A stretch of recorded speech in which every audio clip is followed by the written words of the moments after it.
Hi everyone. Before we get started, I just want to remind you about a couple of webinars that recently opened for registration. First, we have Jung and the Environment with Jungian Analyst Dennis Merritt, PhD, LCSW, on Friday, October 1st from 1 to 4 p.m. via Zoom. We also have Jung, Buddha, and the Middle Way, a historical and personal journey with Jungian analyst Barbara Friedman, PhD, on Friday, November 5th from 1 to 3 p.m., also via Zoom. So for either of those, you can just visit our website, jungchicago.org. Thanks.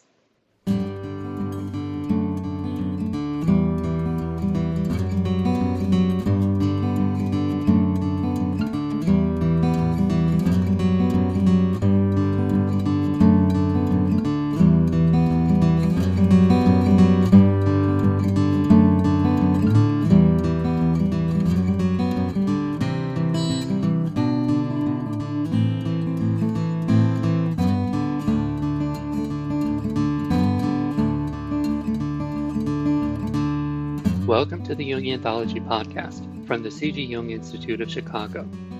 Today we have the second episode of Healing Cinema, where Jungian analysts Judith Cooper and Dan Ross discuss Alfred Hitchcock's 1954 film Rear Window.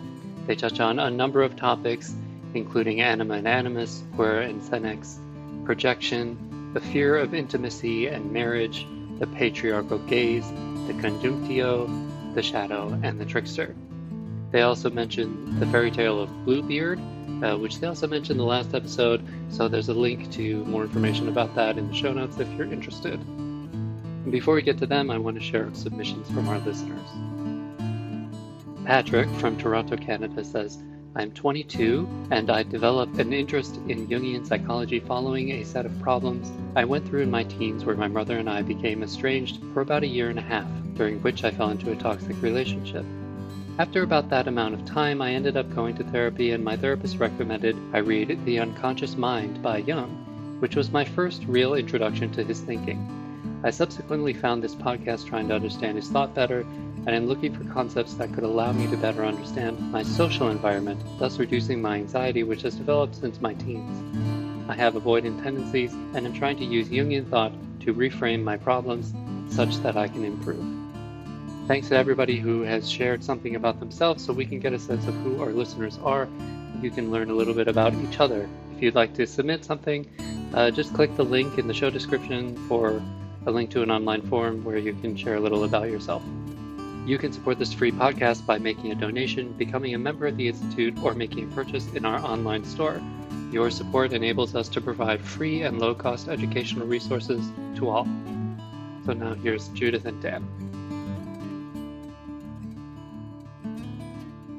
Hello. Hello again. This is Dan Ross, and I am with Judith Cooper. Hello. We are analysts at the C.G. Jung Institute of Chicago, and this is our second episode of what we have called Healing Cinema, in which we look at a film and talk about it from a Jungian perspective, also from a psychoanalytic perspective. And last time we did Gaslight, and this time the film that we're going to talk about is Rear Window, Hitchcock's film that some have considered to be one of his best films. I think that's up for debate. It certainly got our interest enough to bring it into this podcast. Yes. And I think last time we talked about what's our purpose in providing this, and we talked about so just as a reminder that we want to use film, because both of us love film, as a way into understanding Jungian concepts, Jungian analysis, and just the whole world of analytical psychology. And film provides us some mechanism for that and gets us out of our head, which is always a temptation and a hazard with this stuff, right? Yes.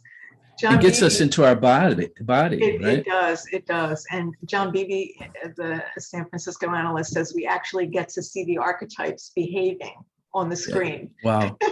Yeah. Yes. And interacting. Yeah. Okay, so I'm just going to introduce kind of the demographics of the film. Actually, before I do that, I want to throw one other thing out that I was telling Judith I was going to include that I didn't include with the Gaslight podcast, and that is a statement by Jung when he was in his essay on literature, the psychology and literature. Was a statement about what he saw as the difference between a psychological work and a visionary work of art. And the difference kind of moves us into working with these films to raise the question, which is this? And this statement, I think, reflects what Jung meant by the difference between the two. He says, quote, "In dealing with the psychological mode of creation, we need never ask ourselves what the material consists of or what it means. But the question forces itself upon us when we turn to the visionary mode. We are astonished, confused, bewildered, put on our guard, or even repelled. We demand commentaries and explanations. We are reminded of nothing in everyday life, but rather of dreams, nighttime fears, and the dark, uncanny recesses of the human mind." Isn't that wonderful? It is, yes. He also said in that essay, one of the differences in the psychological and the visionary is the psychological work is more about the artist, and the visionary is more about the archetypes or the what the underlayment of consciousness. Yeah, but Dan, I think with Hitchcock, we could say that he straddles both of those because he's a visionary because he does pull images from the collective unconscious, and he puts his own neurotic issues on the screen as what's called an auteur, which is his own creative vision. You can't mistake a Hitchcock film for anyone else. So it's interesting that distinction is it's both. It really is of a visionary filmmaker like Hitchcock. Yeah, I agree with that. There's sometimes thinking about this film in particular, it was so tightly constructed. Yes, in a Hitchcockian way that leaves you satisfied in one sense and unsatisfied in another sense. That what are the things that are breaking out of his tightly constructed story? What's breaking out? And I think there's some things that stood out for you that we can talk about. And I remember, I'm jumping ahead, but we'll go back to the beginning. The thing that stood out to me the next time I watched it after you mentioned it was Jimmy Stewart's reaction to when Grace Kelly was in trouble, when she was being attacked, and it was really, I think, telling.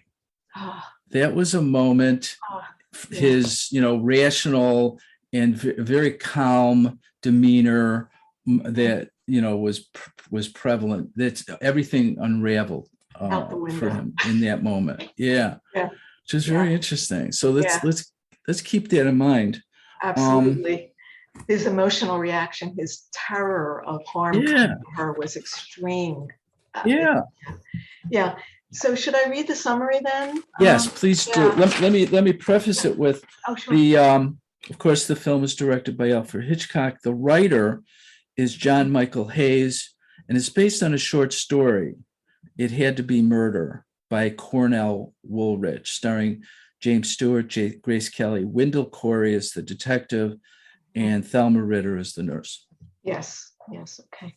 The story is that Jimmy Stewart plays as Jeff, is a globe-trotting photojournalist confined to his Greenwich Village apartment while he recuperates from a broken leg. Bored and frustrated by his incapacitation and immobility, he begins to spy on his neighbors, one of whom, Lars Thorwald, he suspects of having killed his wife.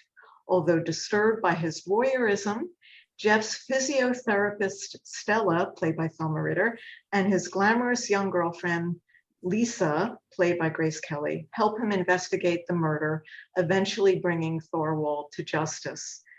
And I need to say, I think that that's a summary from the new book out by Edward White called 12 Lives of Alfred Hitchcock. Mm. So It sounds like a fascinating book to get into Hitchcock, because I think, you're right that when we're looking at a Hitchcock film, we're looking at all of Hitchcock, because it's hard not to think of his other films. Mm-hmm. And to, and I don't do that with a lot of directors, Mm-hmm. where you start looking at one work and then the other works conjure up and you're wondering, wow, what's going on here?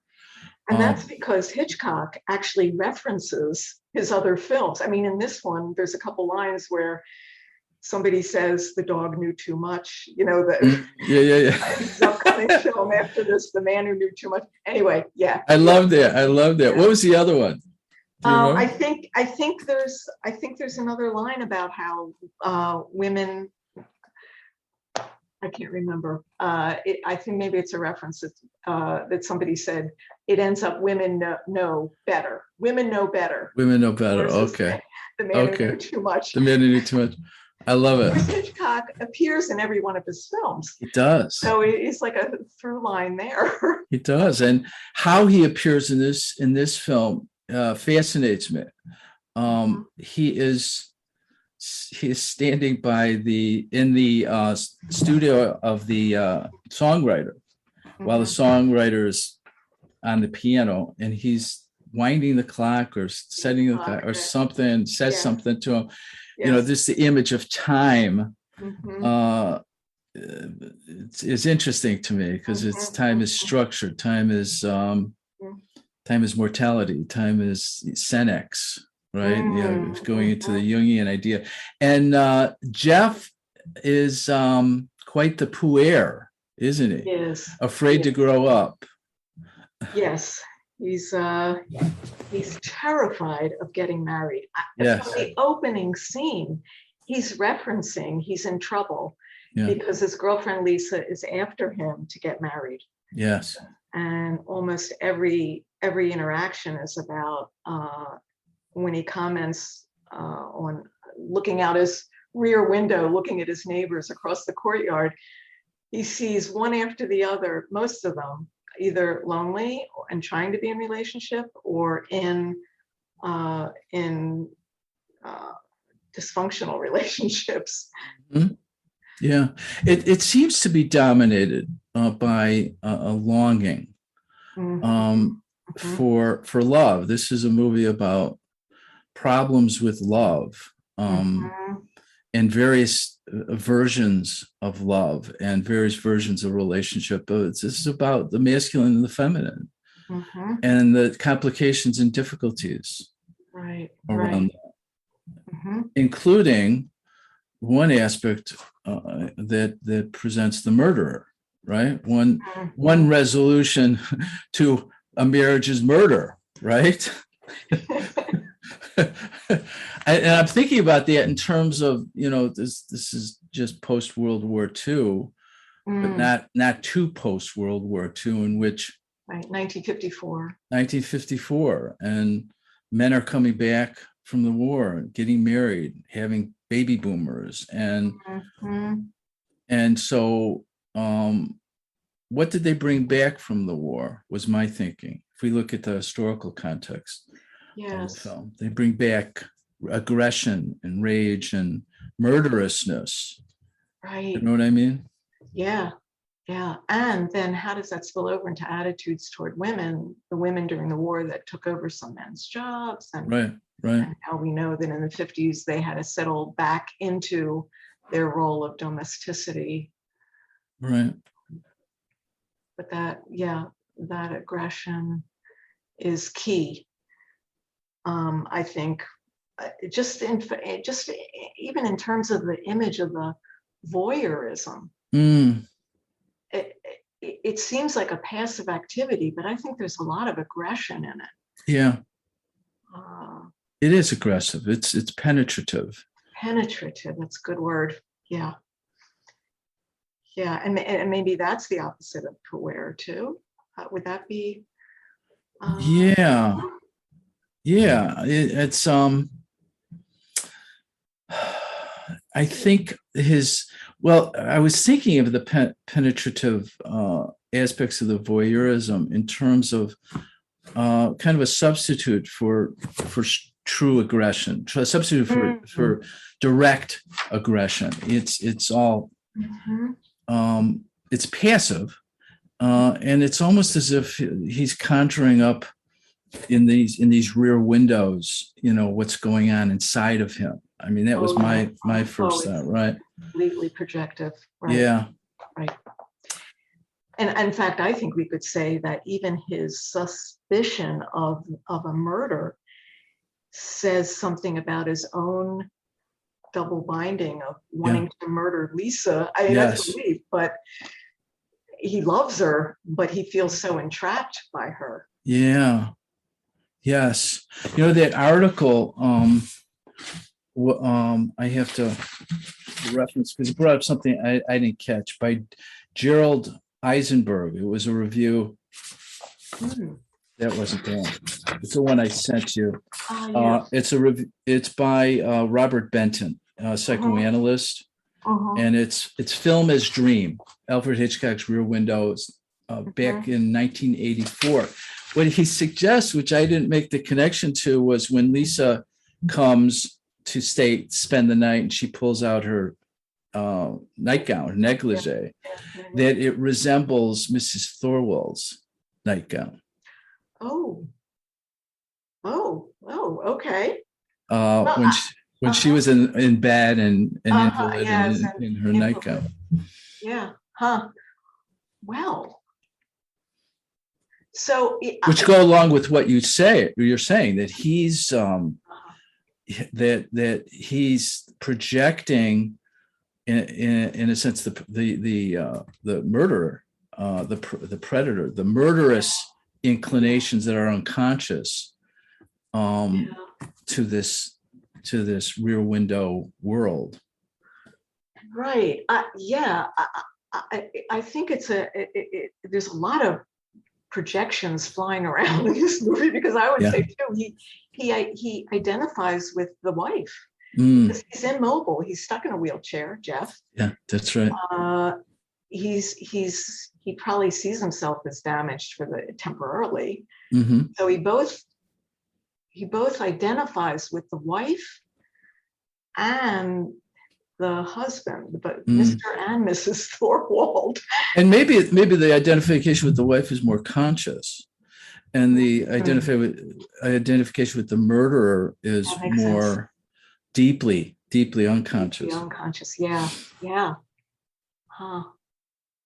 Well, but I think you're right that he sees himself as disabled. I mean, he is disabled. He complains about it to his editor. And he's used to gallivanting around the world. Right. He's chomping at the bit to get back up again, and so he's really feeling trapped. Right. But that's interesting image of Lisa appearing in the nightgown, and that could just set him off all over again in terms of a threat. Yeah. Of what she wants from him to be married. Yeah, I mean, going back to the beginning, the introduction of all the characters in the Rear Windows, and then Thelma Ritter's revealing conversation with him about his dilemma with Lisa and his not seeing any way that their two worlds can come together. So already he's rigid. I saw the image of the the cast Yes. as reflecting his rigidity and his Yes. personality, right? He's just Yes. he's in this rigid place Yeah. where he can't move physically and psychologically. Right. And the psychoanalytic article we read, relates it to the image of castration and vulnerability in the masculine. And so it's more than just his own rigidity, but maybe the rigidity of masculinity in the culture, perhaps. I mean, I think there's some thinking about Hitchcock. He made a lot of his female actresses suffer, literally, but there's some critical views of Hitchcock, and there's that say that one critic in particular it says that we're not sure whether he's a feminist or he's a misogynist. Yeah. Because he shows a lot of images of women suffering in the culture. Yes. We can go through that, go back to Miss Lonely Hearts at some point.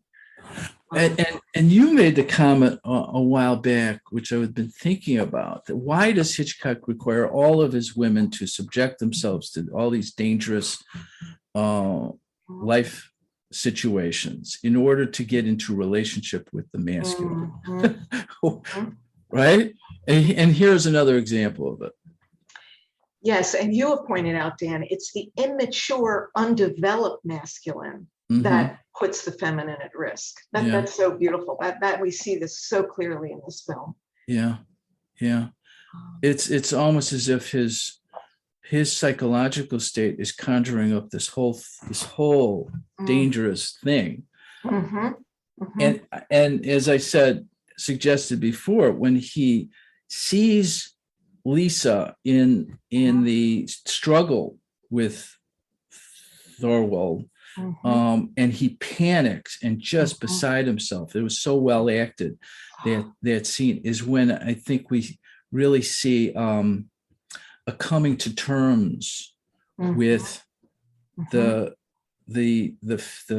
predator, the fantasy, the murderousness, the dangerousness of this. There seems to be some type of break that happens there. Absolutely. We don't see that kind of, we see his admiration of her heroism and before that, but the fear of losing her it overcomes him with just terror. He doesn't, it's so well acted.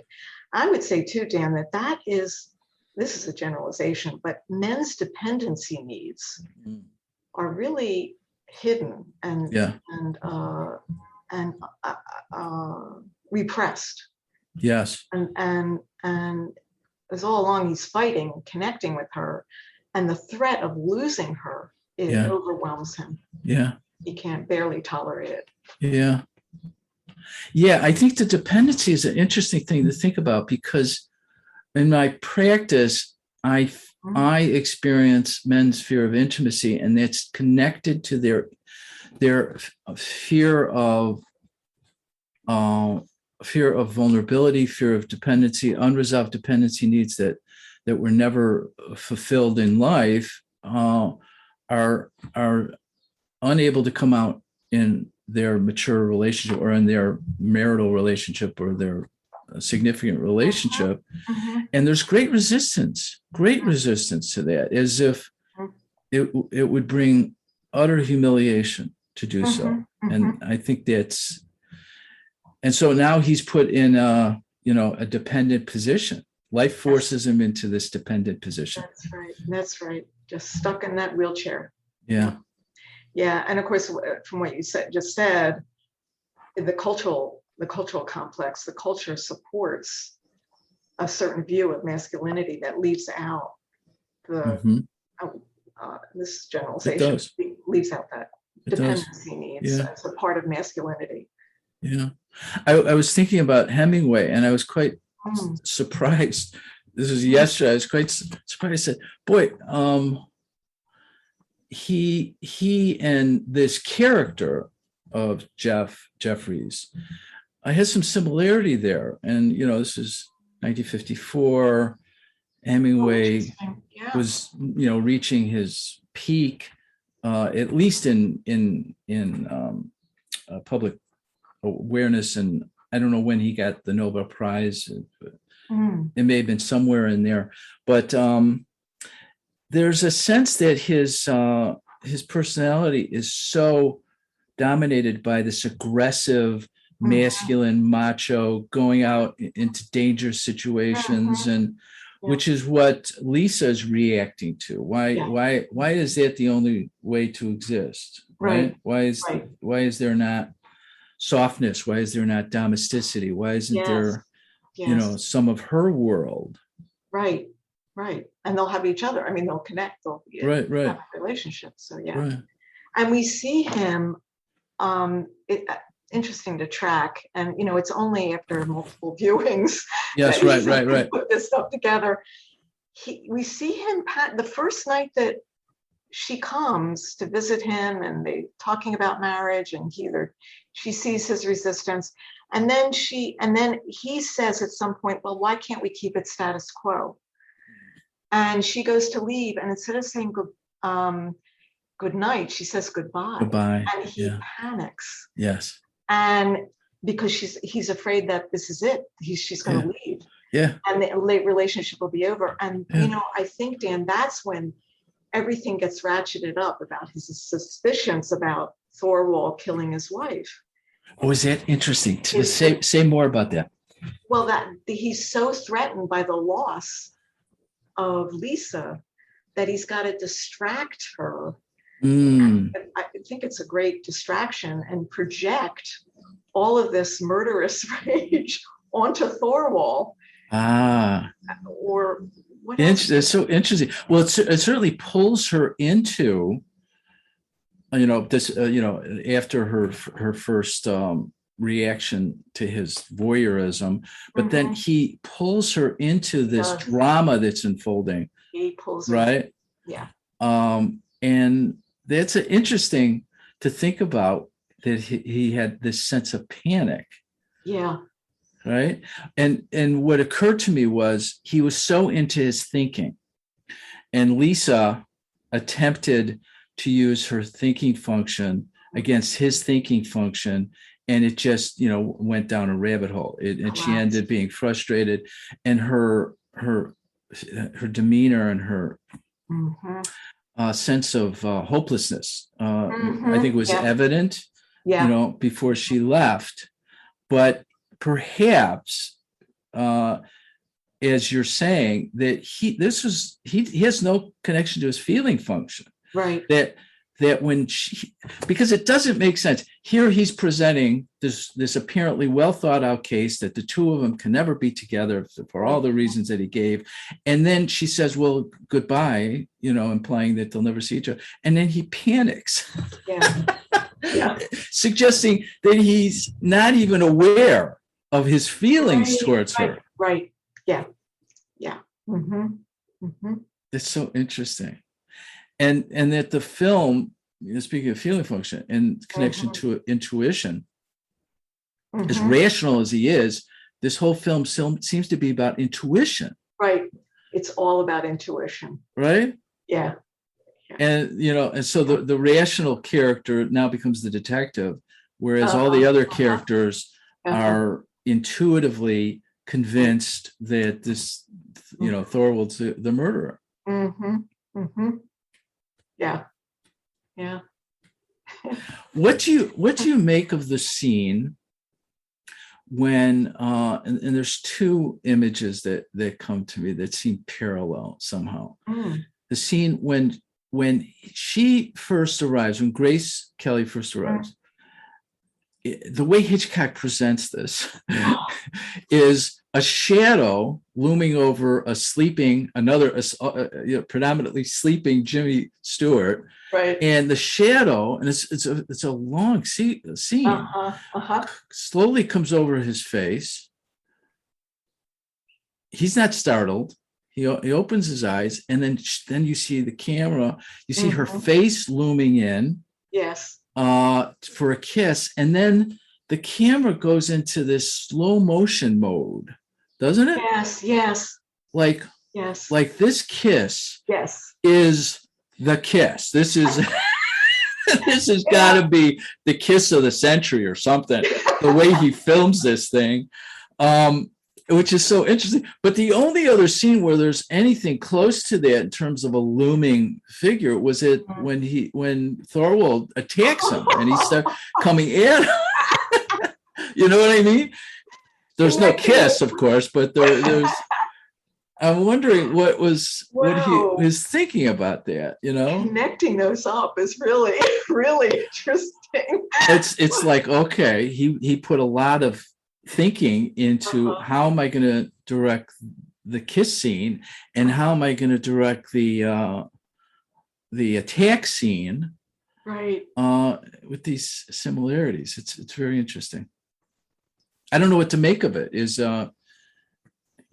Well, I mean, go ahead. I think maybe in that early unfolding of the plot, he does see her as a threat. Mm-hmm. She's too perfect. I have to let her know. It's the only honest thing to do. Even though the kiss is, it's like, it wasn't in that psychoanalytic article said something about the kiss of the hero, but by the princess is going to instead it's a reversal of the prince kissing the sleeping beauty. Yeah. And there are other Hitchcock kisses like this. The one in Marnie where he zeroes Sean in. Connery, Sean Connery and Tippy. He just zeroes in on that connection, the physical connection between man and woman. It's like it's so numinous to him. Yeah, it's like the connection he never had in his Alfred Hitchcock in his life, maybe. He's just captivated by that. Yeah. The conjunctio. The conjunctio, right. Is so right, that union. It's numinous. Just the way he filmed that, there's a numinosity to it. Yeah, definitely. And then the other kissing scene where they're just in each other's arms. The second night she's over, maybe it is. Yeah. And then he immediately goes to the window to look at what's happening. Such a huge distraction. Yeah. I want to bring in here, though, I think we mentioned that there's a seminal article in film studies by, perhaps you know it, by Laura Mulvey in 1975 called Visual Pleasure and Narrative Cinema. And she uses Rear Window, and I think she uses a couple other Hitchcock films to name the male gaze. And it's and so that phrase has been taken up by film studies and other psychological and film to talk about we would say now the patriarchal gaze of men looking at women as objects for their own pleasure. And that's all through this film. From the opening shot of the when Jeff is on the phone with his boss, the helicopter is circling the rooftop and sees these sunbathing women. And Jeff oogling his torso. And that's the part where it can come off as Hitchcock getting that patriarchal view of women. Women are there just to be passive objects for male gaze. You're right. And even the detective, that scene with where he comes in and Lisa's there and he sees the nightgown and Jimmy Stewart says, watch it. He says, he warns him, watch it. Because he knew what he was thinking. Right. Oh, sure. Sure. Yeah. Like it's okay if he objectifies, but it's not okay if the detective objectifies. Right. Yeah.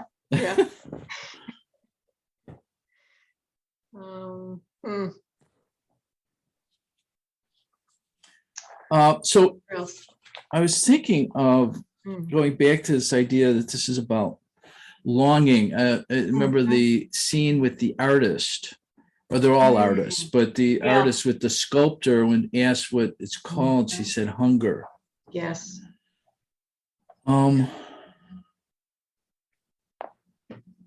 And perhaps, as we said, that this Rear Window and all these characters and all the passion and emotional content and suffering is all going on within Jeffries, Mm. and he is completely unaware of it.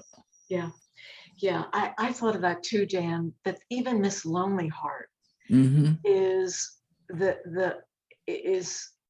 is imaging a part of himself that he has no connection with, but he's fascinated by. Yeah. Just watching her go on this date, just sit and drink and fantasize dating someone, and imagining a man in her apartment. That somehow, somewhere, I thought maybe he, by rejecting Lisa and being married, he's maybe a tad worried about being alone, but it's so out of his consciousness. Mm-hmm. And I think you're right about that, because he's too casual. He's he's sleeping. He's he reminds me of the character Nick Carraway in Great Gatsby. He's just observing life, and it's so easy to judge the life that's unfolding and that he's writing about, or narrating. But what about judging his life when he's not living? Everybody else is at least living, right? All of these characters in Rear Window, they're living. They may be suffering. They may be in heaven. They may be, creating, but they're living. Yes. In a way that he isn't. And he isn't, even though before his accident, he was a gallivanting journalist around the world. Right. And maybe, I wonder if we could say that was incomplete for him in some way. Yeah. It went too one-sided. Too one-sided. It lacked intimacy. It was, we could imagine him doing this all by himself. He didn't talk about relationships other than with his editor or his boss. And this old friend from the war. Right. The detective. We don't have a sense that his life is at all filled with intimacy. Or, meaningful and meaningful friendships, relationships. Right. Right. Yeah. So is the predator in him that's going after such dangerous life situations kind of as a voyeur, right? He's taking pictures of dangerous life situations, countries that are being overthrown, races, car races, and that he's kind of feeding off of that. Yeah, it's right. Putting it right, feeding off of it, right. But it's not nourishing. It's not nourishing his soul. No. Right. And on some level, he knows this. On some level, I think he knows this. Yeah, and could we say, I agree. I think that's great.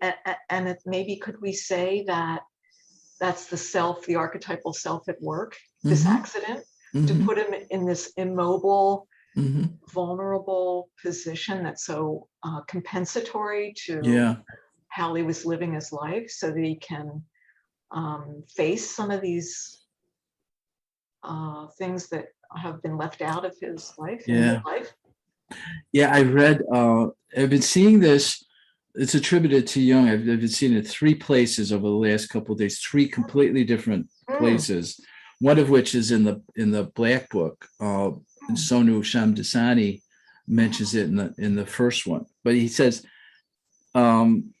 whatever is not made conscious meets us in the outer world as fate. Isn't that wonderful? And I think that's one line sums up this film, that whatever is not made conscious meets us in the outer world as fate, that all that transpired in this film is fateful in some way. Yeah, it comes off as all projection, but it's fateful projection. Yes. Yeah. It's wonderful. Yeah. Yeah.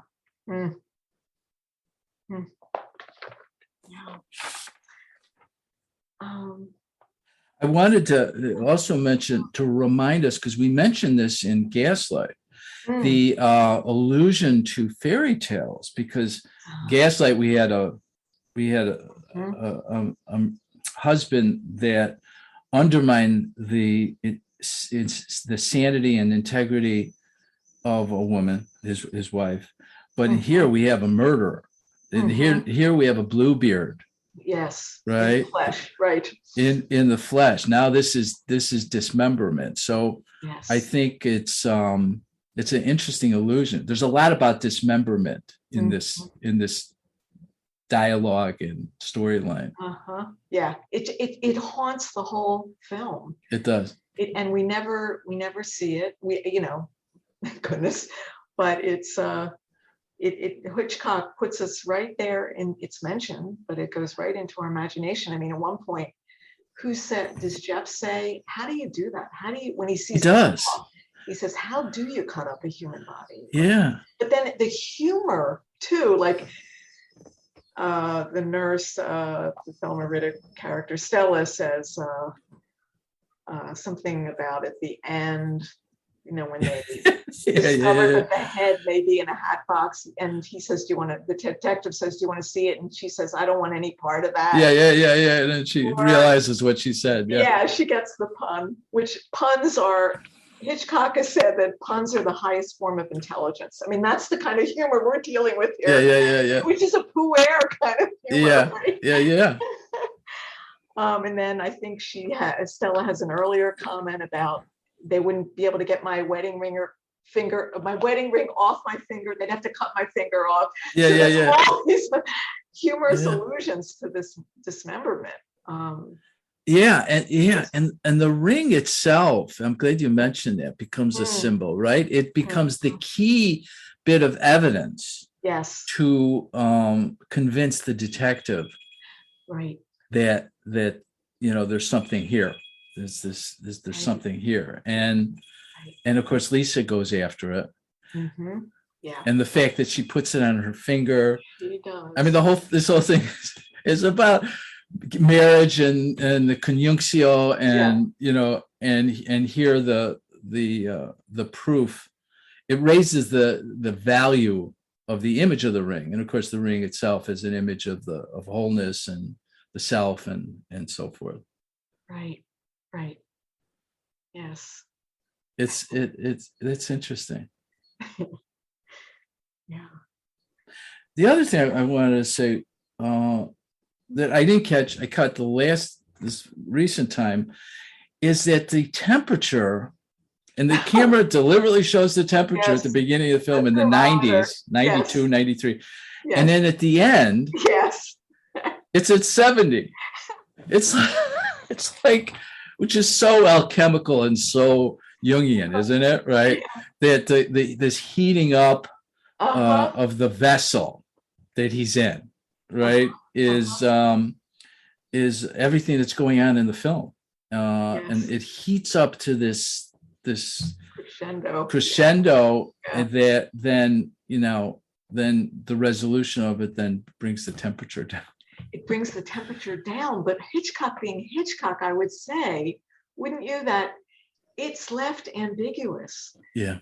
With that last scene of Lisa in kind of more blue jeans and loafers, not in her high heels. Yeah.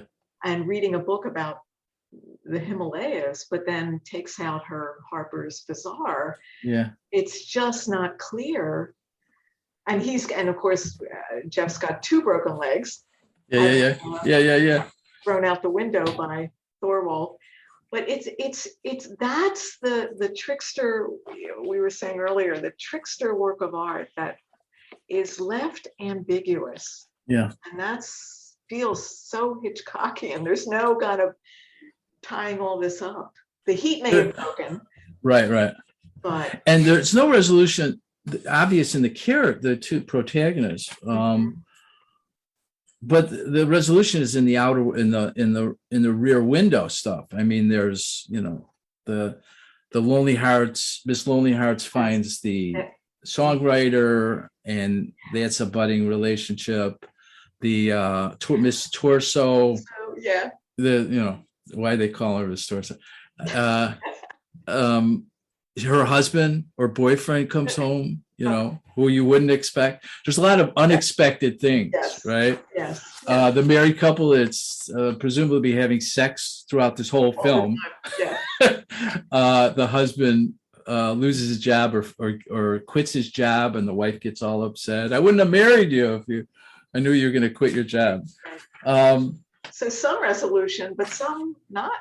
Yeah. Unresolved. Yeah. Uh-huh. There was a review separate from the article that I told you about. Mm-hmm. It was a one-page thing by Gerald Eisenberg that I found on the PEP. It's from 2001, and his conclusion was that the two were transformed. His impression was, when Thorwald catches Jeffrey spying on him, he comes to his apartment to kill him. Jeffries manages to hold Thorwald off just long enough by using flashbulbs to blind him, no longer the merely passive photographer observer. The change of camera use becomes the symbol of Jeffrey's transformation. When he falls from the window through which he has been peeping, he breaks his other leg. Yet now, with two casts on, he's no longer psychologically immobilized. Both he and Lisa have grown up. I don't know if you would agree with that. Maybe this is my stuff, but I really don't agree with that. Yeah. Well, there's really no evidence in them that anything's changed, that their situation has changed. No. Maybe what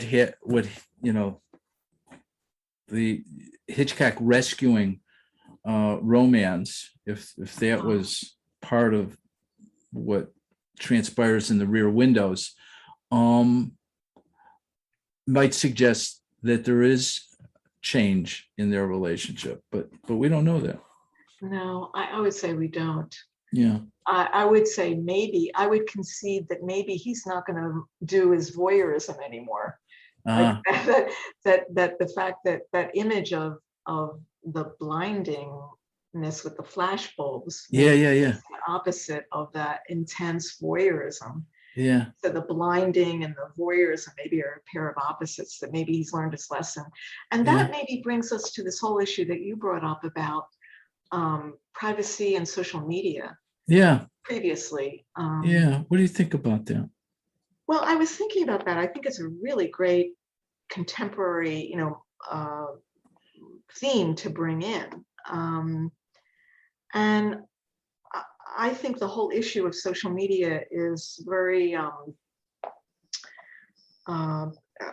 can't think of the word to use, but I think it gives us an illusion of control.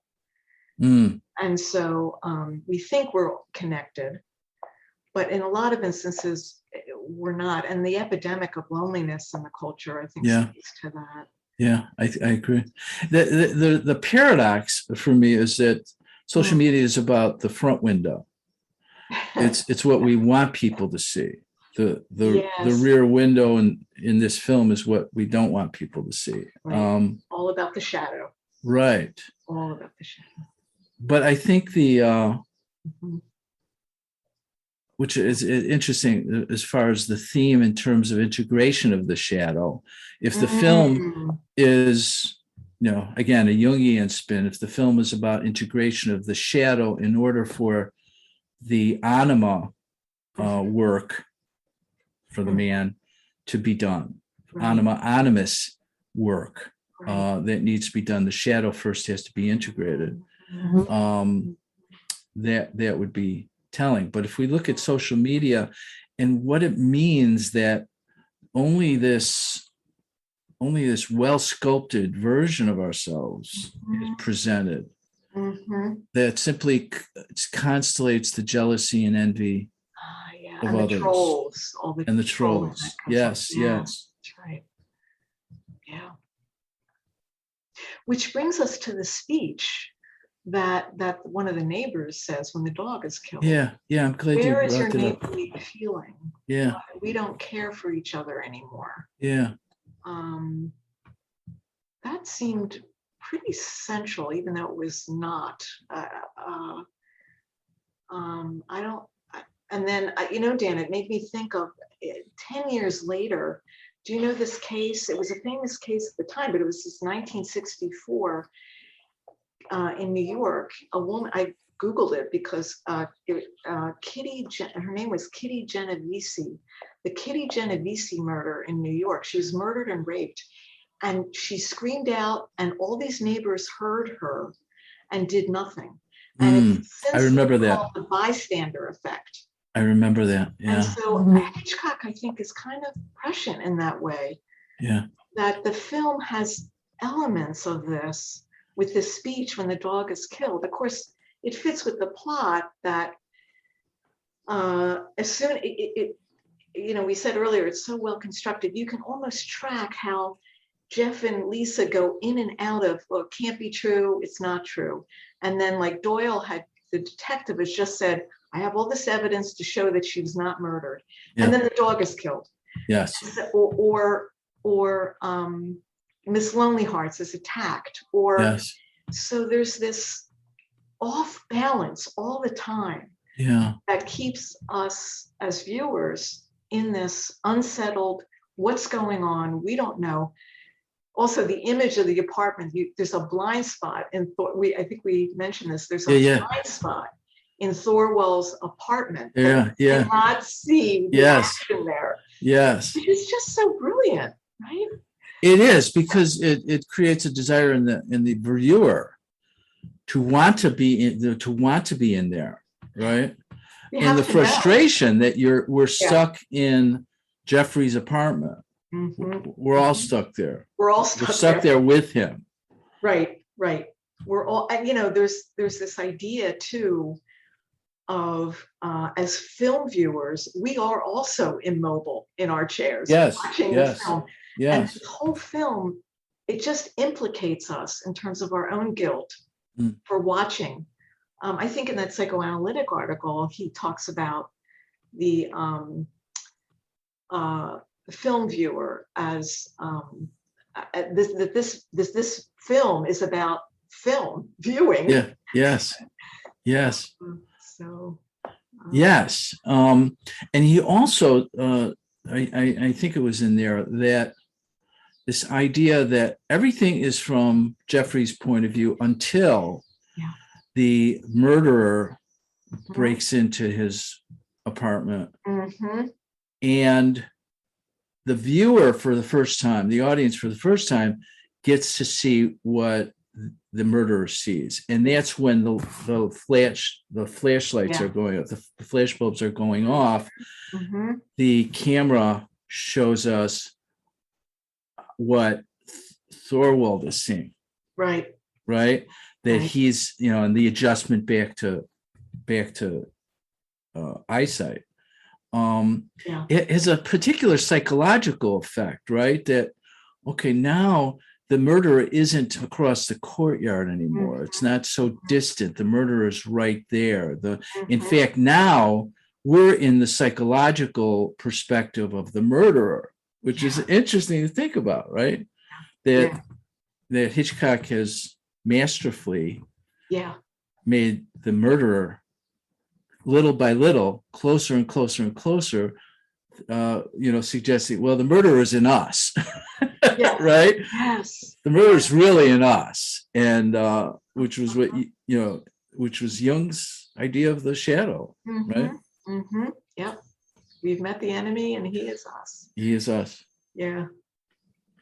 Even watching it again, even like we don't when Lisa's across the courtyard, and she looks up at Jeff, the camera doesn't see what she sees. It's always Jeff. Yeah. It's I wanted to see her from her point of view. Yes. Looking up at him and seeing him, but that doesn't happen. No. Always his point of view until Thorwald is on top of him. Just so interesting what would it be? The discipline? Hitchcock's discipline.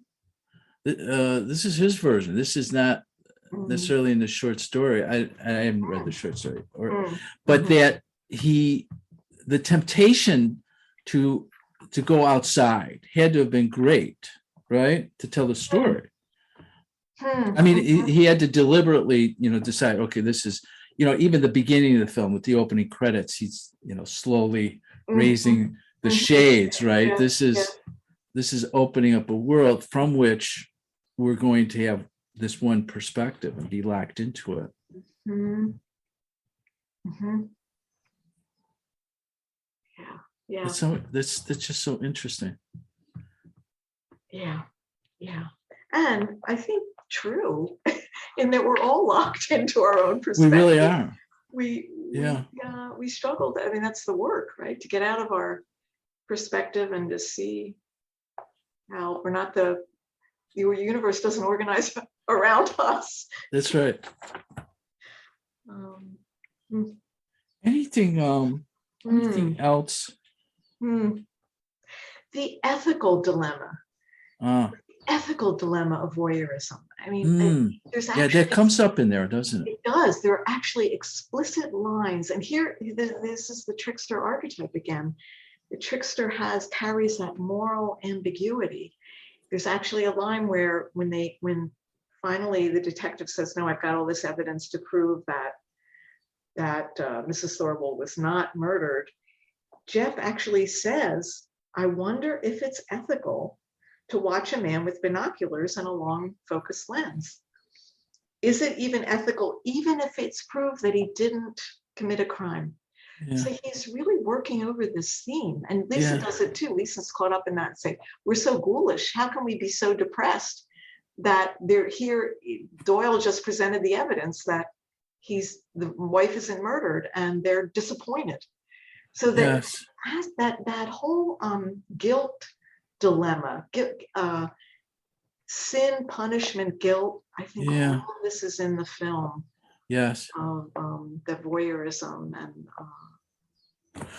well, see, it seems the other side of the coin of intimacy, right? If the accusation by that woman is that nobody cares, nobody pays attention, nobody the accusation is there's no intimacy, there's no closeness, there's no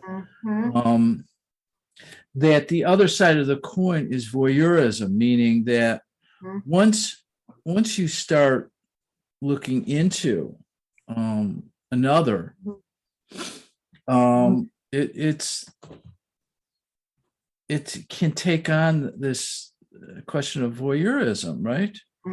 I mean, there has to be, for it to not be voyeurism, it has to be consent, and it has to be agreement by both parties to share each other's inner life. It is a pair of opposites. It's not, when you have real authentic intimacy, there's not voyeurism there. There's no secrets or hidden aspects or secrets to right. The other thing that I didn't mention, but that stands out in one of my viewings, was the very beginning. If we the first words spoken come from a radio that is in the songwriter's apartment when he's getting ready. He's waking up. It's in the morning, and a commercial comes on. It's a man's voice that says, "Are you over 40? Are you a man over 40? Are you listless and tired?" And like that, which kind of sets the stage. It implies that if there's emotional disability going on, if there's psychological stasis going on, that the problem is with the masculine, and the masculine is listless, right? And that this is the remedy, apparently. The psychological work has to be integrating the shadow, confronting the shadow out of this listlessness. Right. But my fantasy is that commercial might have been for some pre-Viagra remedy, right? Yeah. To because he shut it off. We don't know. That's right. And then we've got the image of the phallus and this huge cast dominating the Yes, Huge great. cast. I never saw a cast like that going all the way up to his chest. Oh my goodness. Yeah, yeah, yeah. That's I mean, he could. Well, they would had to because he couldn't even get up to go lock the door because he right. knew Thorwald is coming down the hallway, and he couldn't even get up to do anything about it. Right. Well, everybody just walks in. The doors are not locked. Right. Yeah. The other thing maybe we should mention too is the dream references. And of course, he's dozing through a lot of the beginning of the film and misses some of the action, keeps us off guard. A key piece, a key scene. Yeah, key piece, right. But the this whole connection between, is he dreaming? Some of the songs that are played have "If I'm Dreaming," let me not awake. It's so fascinating because cinema and film and dreams have been connected. It's said that cinema is a collective dream mode. That it's unstoppable images when we dream that we can't turn off. Yeah. And that dreaming is like a cinema of the mind. Yeah. So there's this connection between cinema and dreams. Yeah. So that's in the film too. And that goes along with that's a good point. And projection. Right. Right. That's a real good point. This whole thing is like a dream, right? Yeah. And he's dreaming. Yeah. What else do you make of this sleepy? I mean, there's it's a dominance of sleepiness. He starts out sleeping, he ends the film sleeping, and he's dozing off. He misses when Thorwald brings his girlfriend to the apartment, and then they're seen leaving, and everybody thinks that's Mrs. Thorwald, and he misses that. We see it, but he doesn't. Right.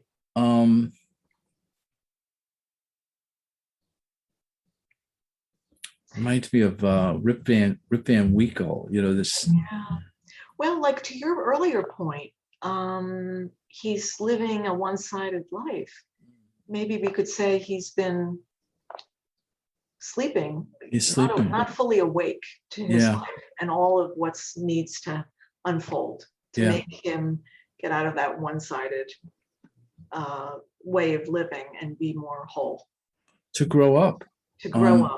I mean, the puer in Hitchcock's masculine characters, Cary Grant, North by Northwest. Even in Notorious. Yeah. They're terrified of intimacy.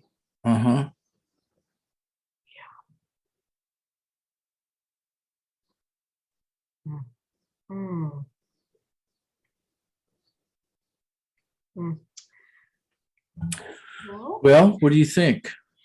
I think anything left unsaid? I don't know. I don't think so. I don't think so either. So we'll leave them in an ambiguous state of deciding what to do with their relationship. I'm voting for Lisa coming out ahead. Yeah. Feisty. I mean, she's so strong as a female she character. She really is a strong female character, and that comes across. She calls him rude, but she takes it and she comes back. It's like that line about Fred Astaire and Ginger Rogers. Ginger Rogers does everything that Fred does, but she is in heels and doing it backwards. Yes. Well, she's she wants to prove to Jeff that she can be adventurous and daring and does that. He does that all. He needs that. Yeah, he needs that for some reason. What do you think that says about his relationship to the anima? That I mean, if the beginning suggests that it's static, it's disabled, it's impaired, that he's, if she, as an anima figure for him, well, why is he expecting all of this danger? You know what I mean? It's an enigma to me. Why does he need this danger, or maybe it's manifesting the danger in terms of his relationship with Anima. It's dominated by all this danger in terms of his work, in terms of, finding dangerous life situations to photograph, that his relationship to the Anima is characterized by all this danger, but it's unconscious. Right. And then the film or the story makes it conscious by virtue of the fact that, this woman that he loves is put in this mortal danger. Mm-hmm. Yeah, that's great. I think could we name it the puer animus? The puer anima. Mm-hmm. So that's a puer anima. But you're right that he's got to see it and project it and see it in the outer world. Yeah. To understand it more. Yeah. Yeah. There's a great scene where when she puts the letter early on, maybe a third of the way through the film, they decide she's gonna go over to his apartment, Thorwald's apartment, and slip the note in that he writes. That's right. What happened to her? What did you do with her? Right. To kind of right. Up more. And she comes back, and there's a shot of Jeff looking at her with such love because she dared to do that. Yeah. He's just enamored of that piece of her that is able to do that, and I think what you're saying of him, he's still caught in that adventurous ego. Yeah. And again, it goes back to, why do these women have to go through such lengths to be in relationship with him? Because there's no evidence of his, taking in domesticity, taking in, a softer version of human existence. I don't know. Yeah. Right. Yeah. My thinking when you see both casts, both legs and casts, my thinking is, when is he going to wake up? What does it take? It's almost like toxic masculinity. Yeah. What will it take for him to wake up and see that what he's doing is incomplete and not working, and putting people that he loves in danger? Yes. What's it going to take? The desperation of that. We talk about how for psychological work to progress, there has to be a realization of one's desperateness, right? That the unconscious it gets activated in situations of desperation, right? And I thought that the moment of desperation was when she was being attacked, and he was helpless to do anything about it. Yeah, and of course we see that clinically. People will not change until things get really urgent and their backs against the wall, and then they'll consider submitting to what's going on. And absolutely, yeah. Okay. Well, I think we nailed it. Yeah.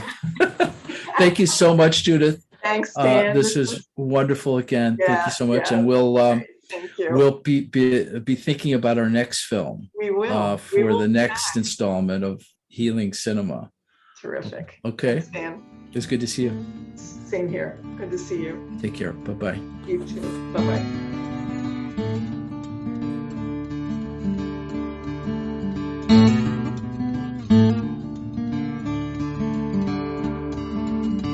This podcast is distributed under a Creative Commons Attribution, Non-Commercial, No Derivatives license. Share it all you like as long as you maintain the attribution to the speaker, but please do not change it or sell it. If you like this episode, tell your friends about us or leave us a review on iTunes. For more information about classes, training programs, videos, audio, this podcast, or to find a Jungian analyst near you, visit our website, www.jungchicago.org. Thank you to our 2020 donors who gave at the contributing member level and above: Barbara Anand, Usha and Ashok Beatty, Jackie Cabe Bryan, Eric Cooper and Judith Cooper, Kevin Davis, George J. Didier, Mary Doherty, James Fidelibus, John Korolewski, Marty Manning, Diane Sherwood, Deborah P. Stutzman, Deborah Tobin, Alexander Wayne and Lynn Kopp, Gerald Weiner, Karen West and James Taylor, and Ellen Young. If you would like to join our generous community of supporters, just go to youngchicago.org/give.